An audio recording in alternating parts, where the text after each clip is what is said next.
So I'm driving back to Los Angeles. I'm feeling amazing. I have all the photos on my phone, which is out of batteries. Otherwise, I'd show you.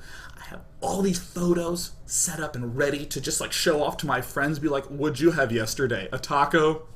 Come here. Let me show you my apple brittle blue cheese crisp thing." And by the way, half the meals have air. There's an ingredient where it's like flavored air. It's like, this is Yasmin air, and it's like flavor bubbles, and you just put them in. Oh, it's so great.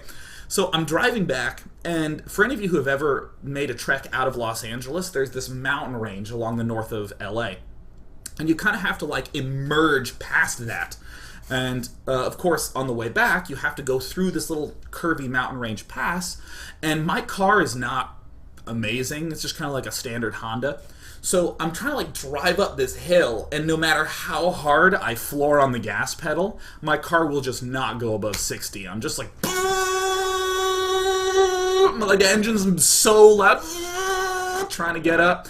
And finally I start to crest the hill and pass about 8 signs that say watch downhill speed. I'm like, look at that. Look, wow. Oh, wow. What's wanting me to watch the downhill speed? And I look at my speedometer and it says 90. And I'm like, well, that's funny. I guess that's what happens when I don't stop flooring it. So I'm driving 90, and I'm like, well, let me just ease up on the brakes, and the guy next to me is passing me, and I'm like, well, that guy needs to watch his downhill speed. That's not very safe. And as I'm thinking this thought, these incredible, gigantic, bright lights turn on behind me with flashing red.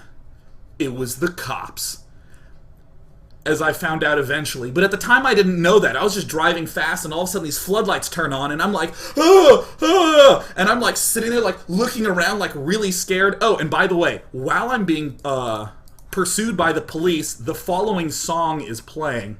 I'll just go ahead and play it, because you'll just realize how it doesn't match. Let me just show you the pan.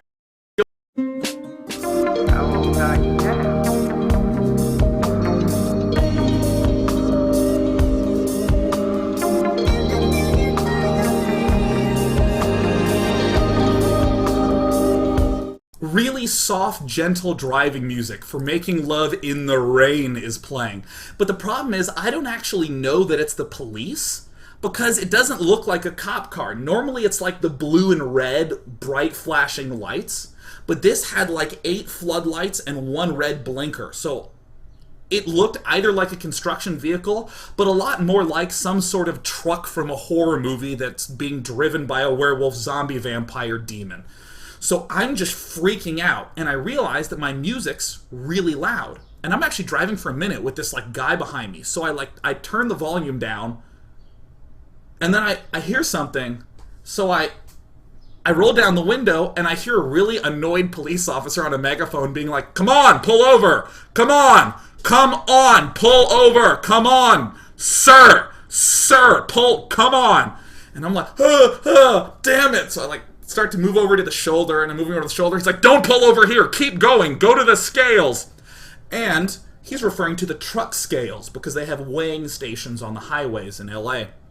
But I'm just completely flustered. I have no idea what's going on, and I'm just, what scale? So I just keep stuttering and stopping, and he's like, "No, pull forward, come on, pull forward, not there, stop, pull over, not there, keep going." So I'm like doing this, and my foot, I can't control my foot. I can control my hands under pressure because I've played Brood War for 10 years, but I can't control my feet. I'm not one of those DDR nerds, and in fact I've broken this foot a couple of times. So I'm just like, ugh.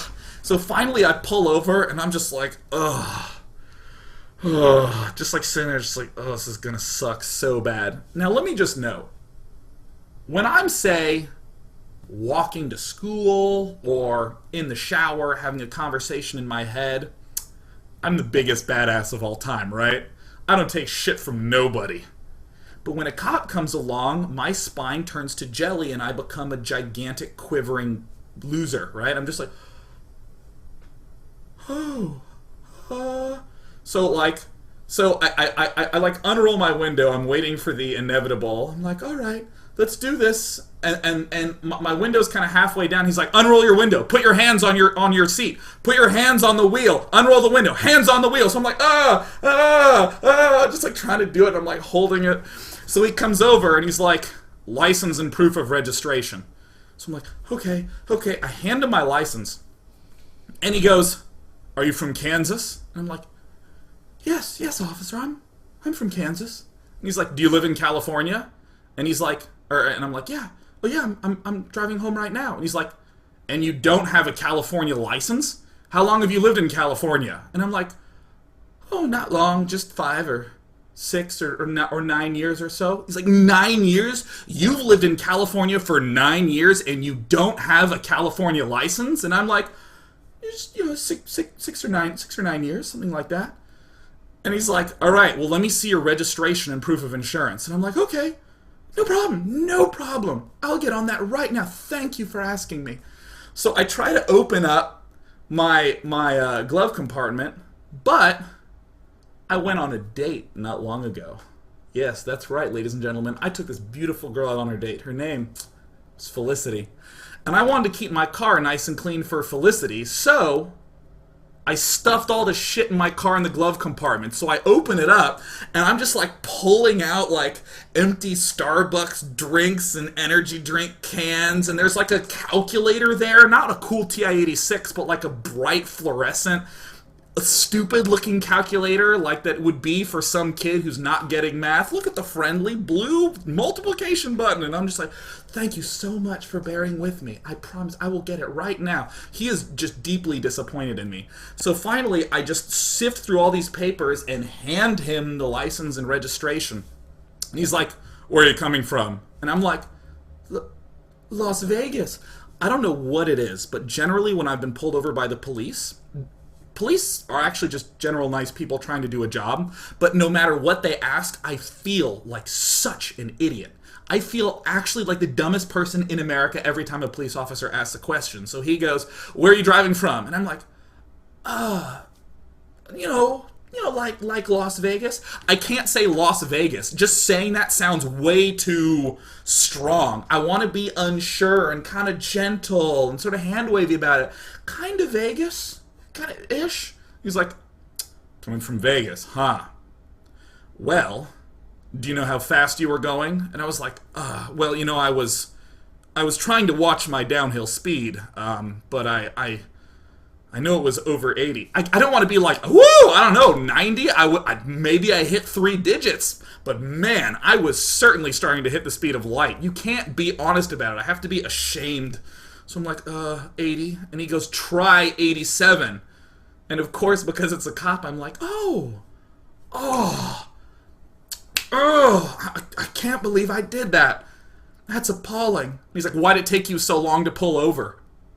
And I can't say, because your truck looked like it was from the 8th episode of Supernatural. Like, what the hell is that? Are you trying to pull over the dead? What are you doing with the floodlights? So I just said, I don't know, your lights really confused me. And I've never seen someone be more disappointed in me than my entire life. This was even worse than when I failed a history class in high school and I tried to hide the report card from my mom and she found it. The disappointment was so high. I don't know, your lights, they didn't make sense. And then he just stares at me, and because he's staring at me, I have to fill in more details. So I'm like, I don't know, I mean, there's normally a blue light, and I just didn't see a blue light, so I didn't really know what to do. And he's like, well, you took so long to pull over that I couldn't pull over the other guy. I was going to pull over both of you. And in my head, I'm like, wait a minute. You can't pull over 2 people at once. One of them will just drive away. But I can't question anything. I just went, I'm so sorry. I'm really sorry about that. I'm so sorry. And he's like, there's this residence. How long have you lived there? Have you lived there the entire time you're in California? I was like, yeah, just, the 6-ish, 9-ish years. And he's like, never thought to get a license, did you? And I was like, I was in college, and I would go home to Kansas in the summer. And he just shook his head no and walked back to his car. And then he gave me a ticket. And of course, as I'm getting the ticket, my spine has not returned. So I'm like, thank you. Thank you, I appreciate that you did that. And then I drove home to do a daily. That story was way longer than I thought. 10% SC2, 90% story time. But ladies and gentlemen, let me tell you that when they have those areas that say radar enforced, some sort of enforcement going on. And I believe that we had some sort of StarCraft 2 going on as well. Oh, so painful. Executor. Now, I want to give credit, right? This is the redemption moment. The redemption moment would be when I get that California license and someone pulls me over and says, California license, and I'm like, right here, officer. No problem at all. What's Funday Monday again? That was a digression, my friends. Executor. And then he just goes, when's the last time you had a drink? And I went, 8:17 p.m. I actually knew the number right off the top of my head because I was in Vegas and a guy was having a White Russian and was like, you look like you need a drink. I'd never met this man in my life, and I was like, I do? And he's like, have a White Russian. And I went, is that what the dude drinks in The Big Lebowski? And he was like, yeah. And I was like, I'm awesome. And I texted my friend that and saw that the time was 8:17. So I've been like totally hand-waving to this cop the whole time. And then he's like, when's the last time you had a drink? And I was like, 8:17. And I smartly withheld the story of The Big Lebowski. I don't know, officer, I wanted to be cool. Don't you love the Coen brothers? True Grit really deserved to get the Best Picture award.